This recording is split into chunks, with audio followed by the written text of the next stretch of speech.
วงเข้าตานะลูก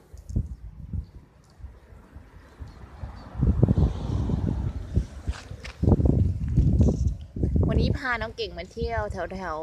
หาดดงตาลนะคะตรงมุมนี้ไม่ค่อยมีคนทรายมันมีแต่หอยกับหินเต็มเลยยังไม่ได้ลงเล่นน้ำพาน้องเก่งมากินไก่อบโอ่งจ่าเสกอร่อยไหมลูกอร่อยไหมครับอร่อยไหมครับไหนดูหน้านี้อะไรติดหน้าน้องเก่งครับเก่งครับอะไรติดหน้าเต็มเลยไหนเอารถบังคับลุงลบมาโบกทรายไว้